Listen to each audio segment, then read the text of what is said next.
What's up, guys? Here with the Week 13 fantasy review. I'm going to do things a little different this time. I'm going to cover the matchups from last week, but I do want to spend some time discussing the consolation bracket and obviously the upcoming playoff matchups. So we'll get started here. First matchup is me versus Dakota. This obviously affected some of the playoff seeding. Dakota won this one 138 to 116. I am currently the 5th seed in the playoffs, and Dakota's the 4th seed, so we are going to be playing again this week to see who can move on to the semifinals. My team had Drew Brees with 15.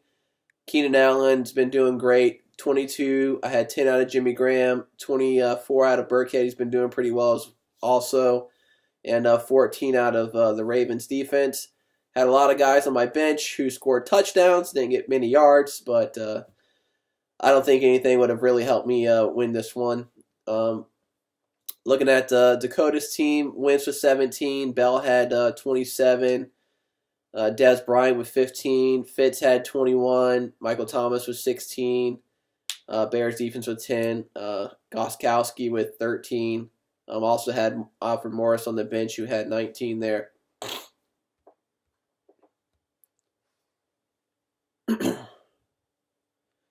The next matchup we have here is Philip versus David.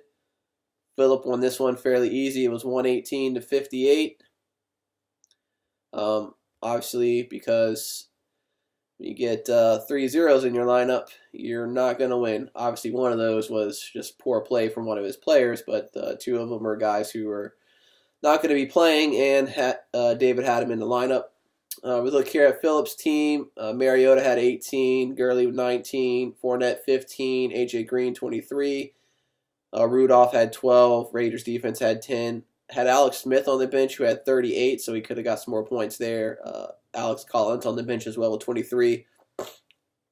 I'm not even really going to discuss David's team because he's basically given up on the season, so we'll move on from there. So obviously whoever ends up playing him in the consolation bracket likely going to get that automatic victory. We have Garrett versus Ray here. Garrett won this one 148 to 90 or 149 to 91. Garrett's team, he had Russell Wilson with 24, Melvin Gordon with 13, Jermaine Kearse had 21, Funchess with 14, Aguilar had 24, Kelsey had 24, McCaffrey had 14. Couple players on the bench with some points. Looking at Ray's team, Cousins with 13, Forte with 17, Mike Wallace with 14, Ingram with 19, Cordell Patterson with 12.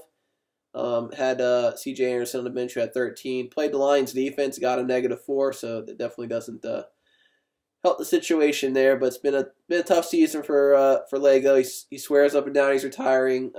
He said that last year, so I hope we can certainly keep him in. No point in quitting. You know, shit happens. You gotta just roll with the punches, man. Next matchup we have here is Michael versus George. Michael squeaked out the victory here at 87 to 85. If you look at George's team, he had Blake Bortles with 25. Stewart had 11. Baldwin had 11. Kenny Stills had 16. A couple players, Riddick and Bernard, on the bench with double digits. Michael's team, Cam Newton with 20. Marshawn Lynch with 19. Not much else to speak of. I mean, guys just put up okay numbers. Not much going on his bench either. They'll both be competing for high draft picks in next year's draft in the consolation bracket. Next up, we have Phil versus Ray Sr. Phil won 182 to 74, so one of the bigger blowouts of the year.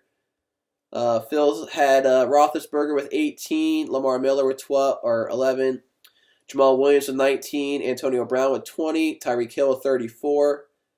Robbie Anderson with 15, Delaney Walker with 15, Latavius Murray with 11, Rams defense with 21, and Justin Tucker with 17.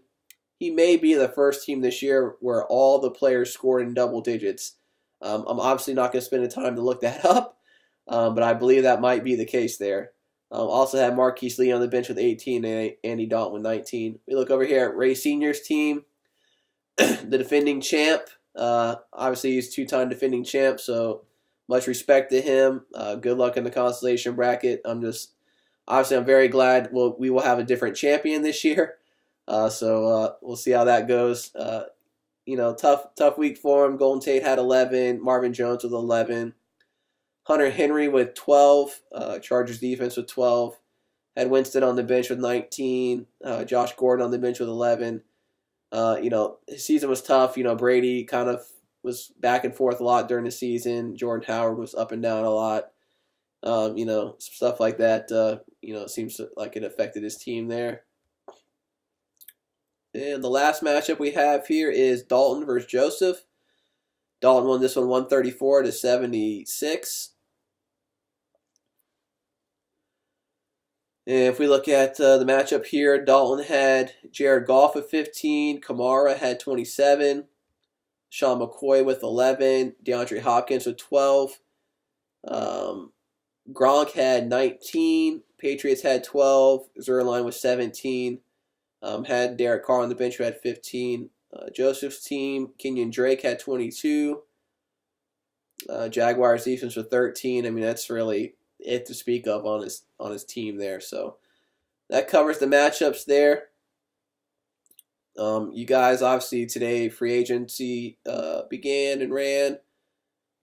I believe nothing crazy happened. I know I bid on the two highest paid players. I got Marquise Goodwin for 8 and Bengals defense for 5. Cameron Brate went for 2. Looks like Dakota tried to get the Bengals defense, which I beat him there, and we're obviously playing against each other, and looks like I beat out. I believe it's Phillip for Marquise Goodwin, who had to put a dollar bid out there. It looks like Ray was able to beat out Dakota for Aaron Jones. Everybody else looks like everybody picked up. Nobody else wanted. Obviously, it looks like Dalton got Aaron Rodgers and Mike Davis. So those could be some good acquisitions there. We'll see if Aaron Rodgers decides to suit up at any point, and if his shoulder can hold up.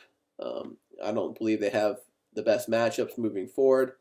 I believe that's probably why a lot of other people didn't, attempt to do the same there. So if we look here at the playoff brackets, the quest for the belt, the winner's bracket, and for a little bit of the pot, we have Phil Shinnery's team. He is the number 1 seed going into the playoffs, and he will play the winner of myself or Dakota. I don't believe our league does playoff reseeding, so it'll go in order. And then Dalton, he is the number 2 seed. He will be going against the winner of Phillip and Garrett. And then the winner of those matchups will go to the finals, and we'll discuss the first round matchups next week. Obviously, it's a big deal. I know I'm nervous as far as everybody else. Made some pickups. It's just you wonder if you're going to play the right guy. So we'll see how it goes. Best of luck to everybody except Dakota. I hope you have the worst luck in the world this week, at least in regards to your fantasy team. And then we have the constellation bracket. So the first round of the constellation bracket is going to be Ray versus Michael. It'll be Joseph versus Ray Sr. And it'll be David versus George. And then, the winners move on. Obviously, whoever has the best winning percentage or the most, I basically do it, obviously, whoever has the best record will get the first pick if that's solidified. If there is somehow a tie, then I basically do it on who had the most points scored during the playoffs. So we'll go from there. So those of you in the constellation bracket, best of luck to you guys. I'm trying to obtain higher draft picks for next year. If I look here, it looks like Dakota is in the playoffs. He drafted 2nd last year. Phil is in the playoffs. He drafted 4th. Dalton, me, Phillip, and Garrett drafted 7 through 10. So that's, for the teams that made the playoffs, that was their draft position. So basically just kind of shows you can really draft anywhere. I mean, we only have 12 teams in the league. Half the teams make the playoffs. So, obviously everybody has a pretty decent shot of making it. And then what I want to do here is I'm going to preview the two playoff matchups here. So I'll discuss, let's see, which one should I use here? So I'm just going to discuss each team's lineup as they currently have set, maybe something of what they have on the bench, and just kind of discuss the matchup and the players they have playing. So I'll start here with my matchup versus. Actually, I probably won't talk about the bench. I'll just talk about who they currently have in the lineup. So I'll start my matchup versus Dakota here. I have Drew Brees in at quarterback against Atlanta, and he has Carson Wentz at quarterback against the Rams. Both quarterbacks are on the road. Right now, Carson Wentz is projected to score a little bit higher. He's been averaging more points on the season. My guess is they're, just looking at the teams, their matchups are about the same. They're both on the road. Philadelphia has to travel cross country, which may not help things for them. New Orleans is playing pretty close to home. Playing in Atlanta, it's not far from Louisiana or New Orleans. They're also playing a division rival, so it's a pretty important game, and the game is on Thursday night. So we'll see how that goes. At running back, we're each playing 3 currently. Obviously the 2, and then each of us have a running back in our flex. I have Devonta Freeman, who's up against New Orleans, Samaje Perine, who's up against the Chargers, and Rex Burkhead, who's up against Miami. He has Lev Bell against Baltimore, Dion Lewis against Miami, and Kareem Hunt versus Oakland. Obviously, Devonta Freeman just came back from his concussion, so he didn't really seem limited last week. He actually did fairly well, in my opinion, just couldn't find the end zone. So, his value, because he doesn't get a full workload with Tevin Coleman there, he really has to score a touchdown or be heavily involved in the passing game to really hit premium value, in my opinion. I think he has a good chance at scoring a touchdown against New Orleans, but you never know. Touchdowns are pretty fluky. Samaje Perine up against the Chargers. The Chargers' defense, in my opinion, is decent. They're pretty good. Obviously, Perine gets a bulk of the touches. My best bet is to hope that he gets 20-plus touches and, obviously finds the end zone. And then Rex Burkhead has scored 2 touchdowns each of the last 2 games. He's up against Miami.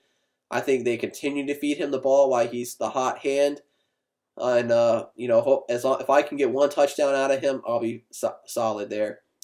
Obviously, Le'Veon Bell up against the Ravens. Ravens are a good defense. They have lost Jimmy Smith to an Achilles injury.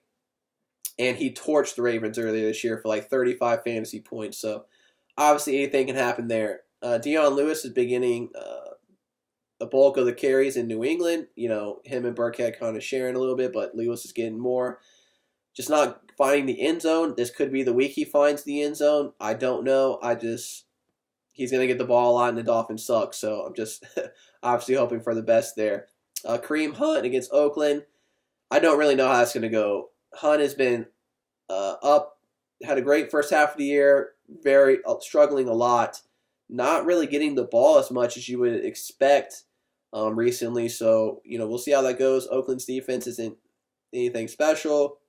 It is a divisional game, and it is home, so maybe that will help them give them the ball more and play a little bit better.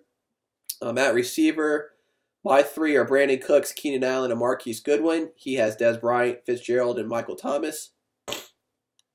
Obviously, Cooks doesn't have Edelman to compete with. Probably won't have Chris Hogan this week. Won't have Gronk to compete with. Should see, hopefully, some double-digit targets, possibly. And, if he can find the end zone or make a big play, I'll be happy with that.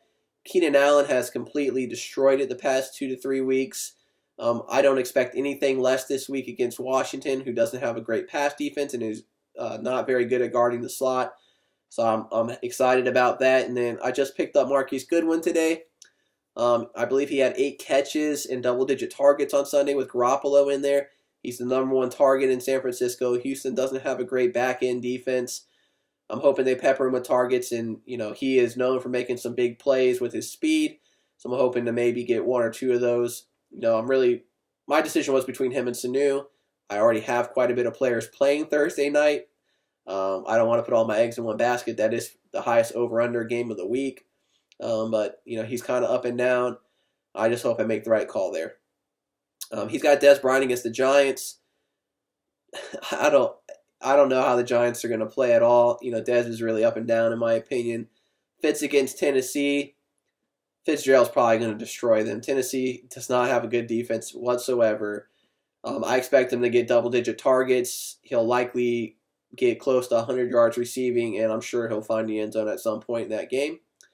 Michael Thomas against Atlanta. Atlanta's okay at defense. I'm hoping that Desmond Trufant is playing, and that kind of shadows Thomas some. Drew Brees isn't known for really force-feeding the ball to any one player. Obviously, I have Brees, so I need him to throw the ball, but I just need it to go to anybody but Thomas. At tight end, I have Jimmy Graham against Jacksonville. Obviously, Jimmy Graham has been killing it recently. I expect him to still score a touchdown. I know Jacksonville is one of the number one defenses in the league, but Jimmy Graham's special, and when they get close, Russell Wilson is looking for him every play. He's got Jack Doyle versus Buffalo. Buffalo's defense is okay, but Doyle gets peppered with targets. I don't believe Buffalo's good against the tight end, so I'm sure he'll see his fair share of work, come Sunday. Defense, I have the Bengals. I picked them up, played them over to Ravens. Ravens have a tough matchup with the Steelers, and they're on the road. Losing Jimmy Smith, I just don't want to take that chance. Bengals are playing Chicago. I like the matchup better. Chicago's offense isn't great. Rookie quarterback. Nobody to really throw the ball to. If they can just stop the run, which may be tough with Burfict likely not playing. But I got to take my chances. He's playing the Cowboys. I believe he just picked them up against the Giants. Eli's going to be back. That probably helps the Giants some, but Eli's not great. I think, obviously, I don't want to help anybody here, but Dallas defense, they kind of go with Sean Lee. If Sean Lee's in there, they'll probably do pretty well. If he's not in there, they'll probably suck. I mean, that's just being honest. Kicker, I got Will Lutz playing Thursday night. He's got Gostkowski playing Miami. Kickers are kind of up in the air. I believe both of the team offenses those guys play for will move the ball up and down the field. So I don't. It's just kind of a crapshoot in a way. I mean, they're number 2, number 3 kicker in the league. So we'll see how that goes. And then the second playoff matchup we have here is Phillip versus Garrett. If I can get this to load.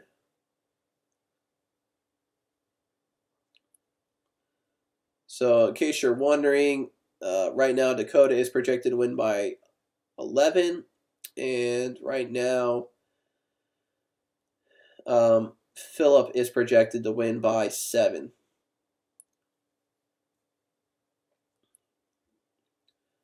So we'll look here. Quarterback, we have Alex Smith up against Oakland and Russell Wilson versus Jacksonville. Russell Wilson's been the number 1 scoring quarterback on the season, but he has a very tough matchup. Obviously, I'm not benching Russell Wilson if I had him. I don't know what other options Garrett has, if he even has other options. But I don't expect him to kill it this week. He'll do decent. He'll probably have a couple hundred passing yards. I don't know if he'll get over 250, but I think he'll at least reach 200. Probably at least 1 touchdown. I project probably 2 touchdown passes. And, probably 30 to 40 yards rushing. I'm not quite sure he'll get a running touchdown in there. I would just keep expectations reasonable for him this week with that matchup. And he's on the road. That's a nice long trip for him there. Alex Smith versus Oakland. Alex Smith had a huge game last week. You never know kind of how the Chiefs are going to do things, whether they're going to throw, run, if the offense is even going to click. So it's just kind of up and down with him there. Looks like Phillip is running with 3 running backs, and Garrett is only playing 2 currently. Phillip has Gurley, who is a monster, but he is up against the Eagles, who I believe are the number 1 running defense in NFL. So I believe, I can't remember who the Eagles played. Eagles played Seattle last week, and Mike Davis had I think 120 yards on the ground or 120 total yards at running back, so it can definitely happen. Eagles are home. I project him to hold Gurley in check. I think you really need Gurley to score a touchdown to get some points out of him this week. So we'll see how that goes. Fournette against Seattle. Once again, another tough matchup. Seattle's known for having a pretty solid defense. Obviously, the Jags are just going to pound the ball to him. But I don't expect a ton there. He hasn't really produced great.